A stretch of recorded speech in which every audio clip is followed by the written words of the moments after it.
All right, so it's that time of year when you're going to be pulling your machine out of storage, getting it ready to go out and clean and start making money with your power washing equipment.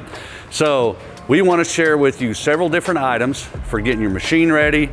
If you got a hot water machine, your burner, and then other items that you may want to check to get ready so you don't get out in the field and start having issues with your equipment. So first off, Mark is our senior technical technician here at Powerwash.com.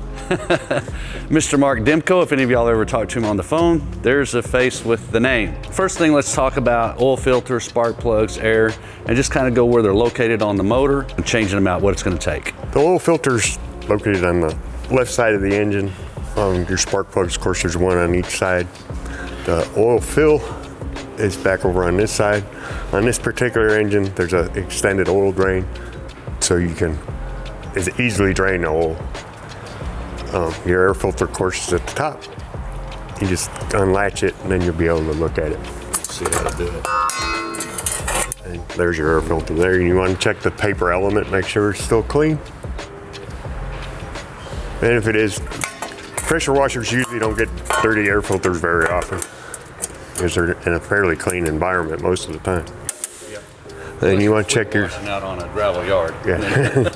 You want to check your fuel filter or replace it. And that's about it on the engine. There isn't a whole lot.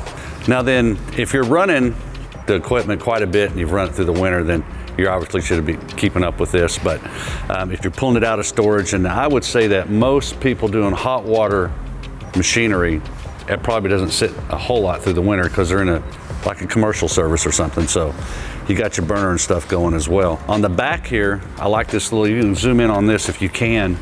This gives you hours of times to change out your, like, check the oil level every 8 hours, check and clean the oil or the air cleaner every 25 hours, check oil every 100 hours, the filter, replace it every 100 hours, clean the cooling fins every 100 hours. Where are the cooling fins? They're behind the blower housing. Okay. That's usually only applies to lawnmowers and stuff like that. Yeah, okay. Since these engines are set up to run at full throttle all the time, I do recommend that you change the oil more often, closer to 40 hours than 100 hours. If you set up a schedule where you change it once a week, you're probably doing a good job. That's what we do in our contract cleaning services. We don't go by hours anymore because we found that trying to track hours so much just became such a nightmare. Well, this one's hit that hours or that machine hit that hours. We just do it across the board and do everything at the same time. Some are going to have a little more hours, some have a little less hours. And on average, we're changing the oil every 2 weeks. But we find that, like, if we're running a 40-hour shift, that machine's running anywhere from 10 to 15 hours because you got drive time, you got setup time and things like that. So it really isn't getting the full use in a 40-hour week where your guys are working that amount of time, but your machine's not working that amount of time. And before we move on, if you like our content, hit that like button, subscribe, and hit the bell, and let's head on. So Mark, tell me about the pump. What do we need to do with the pump?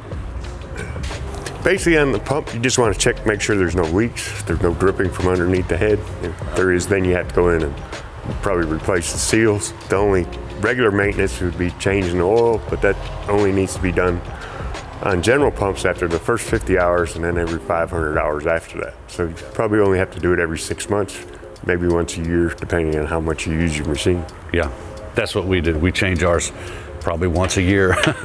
I mean, there's no combustion going on here, so it really doesn't break down the oil.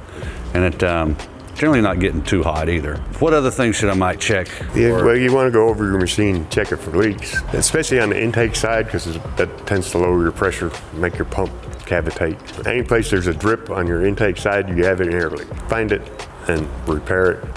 Don't wait, because it'll end up damaging the inside of your pump. And when you got an air leak, it's going to start vibrating real bad too, right? Cavitating the pump. And here's a little trick for you. If you want to find your leaks, if you're drawing from a tank and not from a pressure hose, pressurize it with a pressure hose from the tank on, and it'll expose all the leaks for you. Right. Yeah. Yeah, anyways, the water's squirting out, and that's where you're Suck air. suck air. And sometimes it's just a hose fitting or something you got to tighten up, or a wore out O-ring you need to replace, things like that happen. Water filters, because that can cause you to starve from water if that's not clean. Yeah, you want to make sure you clean out your tank and check your filter. If you find that your tank's getting full of stuff, or your filter's getting full of trash, you want to clean out your tank. Sometimes if you like pull from a construction meter like we do from time to time, those fire hydrants will suck the dirt from out of the weep holes where they drain off so they don't freeze. Dirt goes back in there, and if you don't flush the line first before you go into your tank, you can get a lot of dirt and debris in there, and then it'll start filling this up. And just from time to time, this will get some silt. And it depends on the different water quality and stuff where you're in your area. So you just want to check these and make sure they're cleaned up and ready to go before the season starts as well. What if I get ready to start this up and I'm clicking on it and I'm beating my head because it won't do anything? Well, first thing you need to do is check your battery terminal, make sure that they're clean, and then check the charge on your battery. If it's been sitting for a while, it's possible the battery drained down by itself, and you just need to charge it up. Not uncommon for a little corrosion there, so you might have to clean the terminals. Cool little trick is to put some grease on there to keep them from corroding. Well, there's a spray you can get, the battery protection spray. Yeah. Let's move on to the burner, things we want to check with the burner and get ready for the season. Mark? You want to change your burner oil filter. It just unscrews the bottom clear part, screws off, and then there's a cartridge in the middle. And then you want to change your fuel nozzle, which is located underneath the transformer. You have to unscrew this, and there's a burner gun that comes out, and the nozzle's at the end of it. And then you want to clean and adjust your electrodes as necessary. But that's about all the maintenance you have to do on a burner on a regular basis. Occasionally they have to be descaled. It all depends on the hardness of your water. So let's talk about nozzles and stuff. So nozzles are not as resilient as people like to think they are, but they wear out because there's water going through them. It wouldn't seem like they would, but they do. And you really don't know for sure until you put a pressure gauge on your equipment. And here's a quick couple. This one here, this quick couple's right in to your line somewhere. And keep in mind, the closer you have it to the head of your pump, the more accurate of a reading you'll get on the actual pressure you get out of your pump. So if you're putting it out after the burner, well, you might lose, anywhere from 100 to 300 PSI? Does that sound right? Yeah, and it depends on the machine, how the coils, where all the turns are and stuff. So every 90-degree turn, it's gonna lose pressure. Any kind of restriction in the line, it's gonna lose a little more pressure. So just keep in mind, if you have it at the end of your burner, you're gonna have a drop in pressure. So don't freak out if you're 200 or 300 PSI short of what you think it should be. And if you couple your line in where the pressure's coming out and put it right here, that's the best reading you're gonna get. As closest to the head of the pump as you can possibly get.